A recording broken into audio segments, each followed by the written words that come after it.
So it's been 3 years. Apologies, the webcam seems to have slowed down. So yeah, it's been 3 years, and I thought I'd do a little video. Got this sort of Bluetooth mic, which seems to be okay. The PC mic suddenly seems to be booming, but because I mumble, it drops out and then comes back. So there we are. So give this a go. So yeah, it's been 3 years. I'm going to show you the account. Show you some of my fiscal statements. What I've done, I've done like you would with the financial statements for an annual report. I've done it for my own dividends and selling of shares, that sort of thing. So yeah, so the account is as normal. Let me just reduce this a second.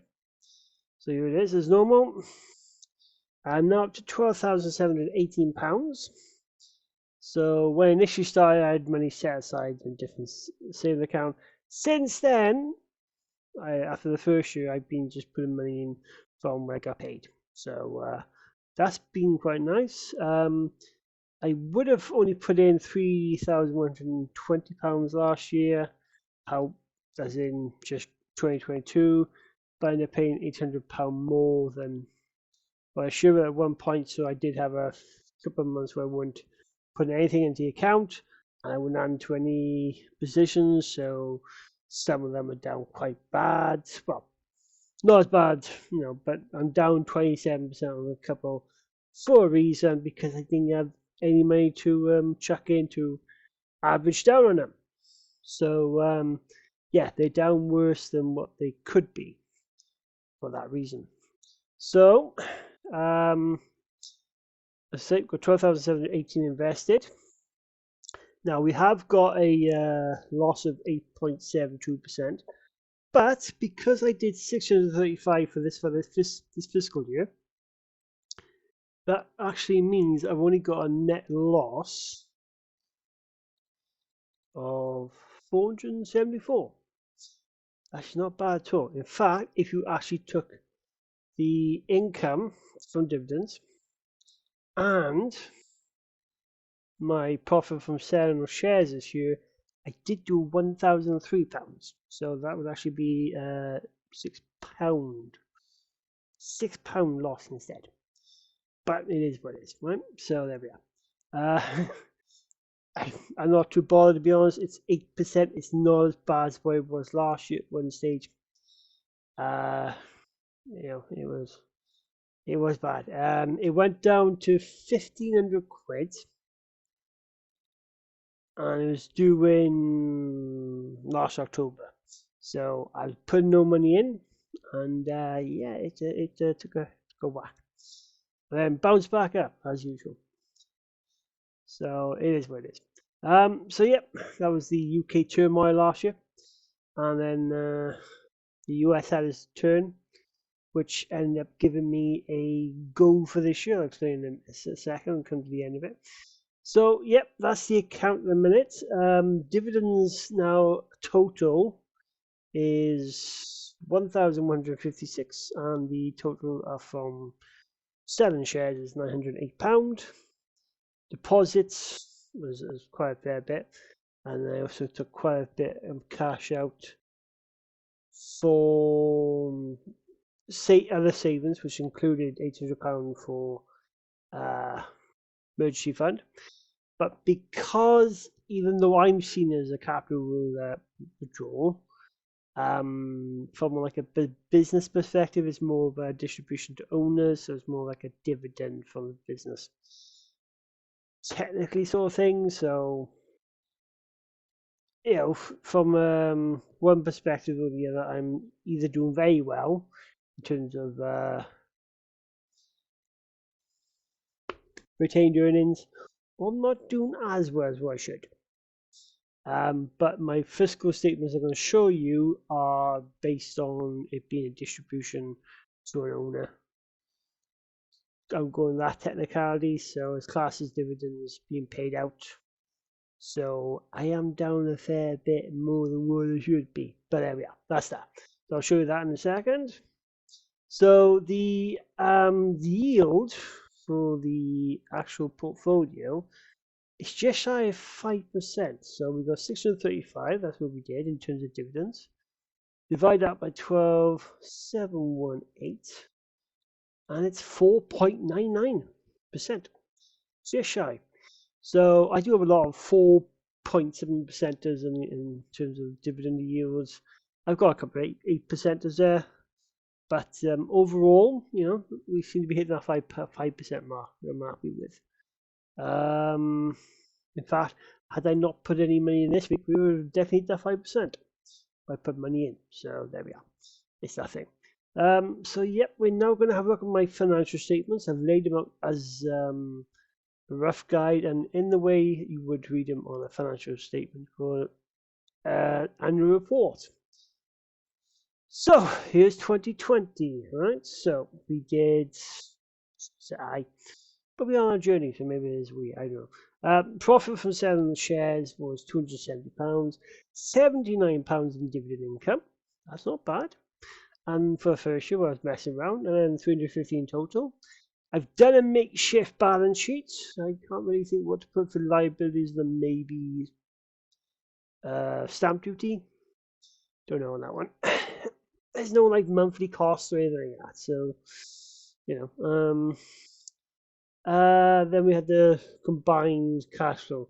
I don't know if the cash paid in should be there because it's capital, not I suppose necessarily cash flow, but it's there for now.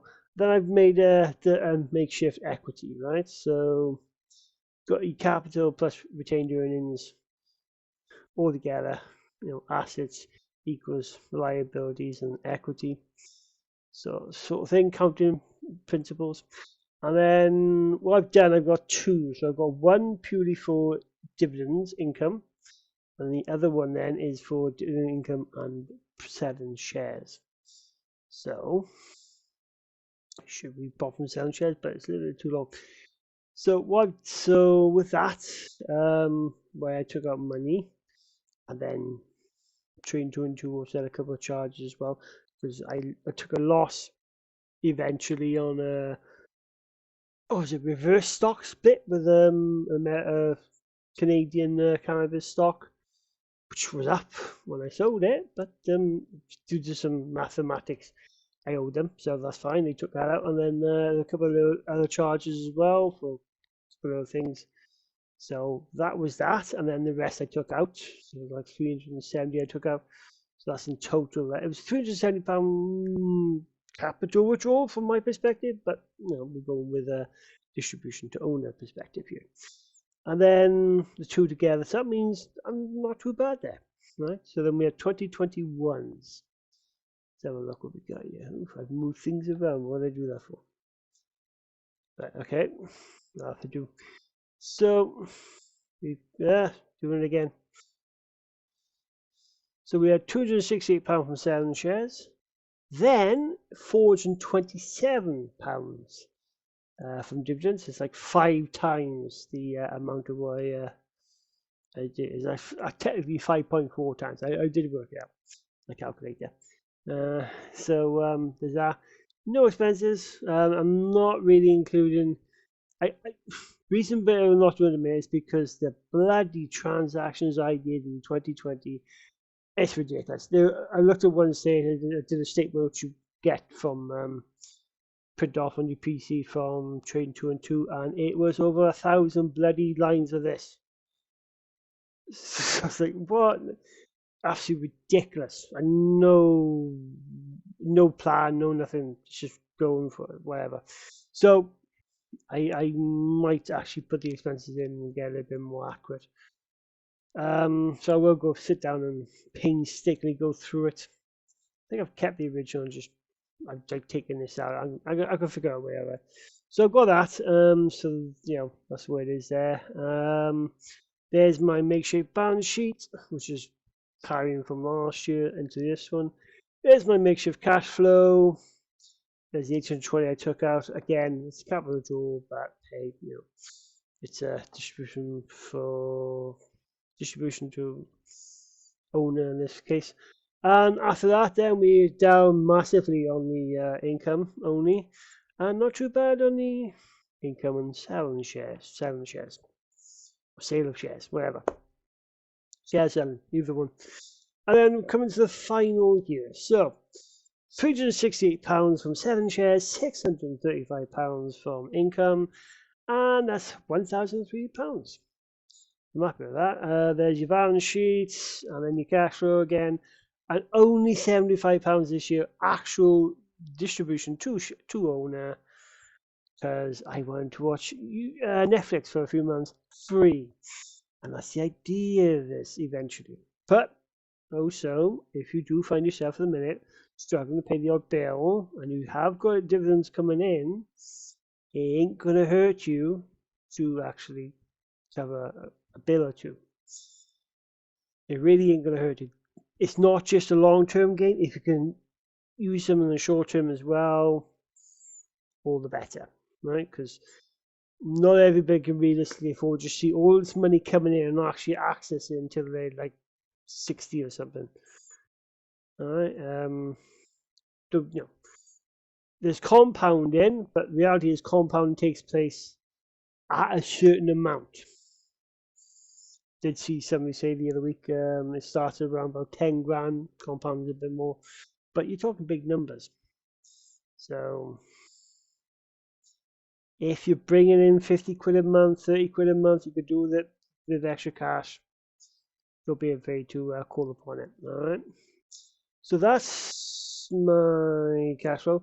Then we've got the equity. So we've got share income, no, not share income, dividend income only. That's 155 down. So that's recovering nicely. Got a chance of getting that back this year. And then as for the income and sale of shares, we're at £752. So we've now got some retained earnings there at last. And if I actually did show you the statement where it was, well, actually, I'll show you very quickly the statement I've done for, it's in quarters, but this is what it would be if I didn't have a distribution to owners situation, but I had a withdrawal of capital. This is what I'm looking at. I'm looking at £1,062 in terms of income only, and then £1,970 in terms of the sale of shares and dividend income. So yeah, I'm happy all around. Things have gone quite well. Things are heading in the right direction. I'm only going to be looking to average down this year as a goal.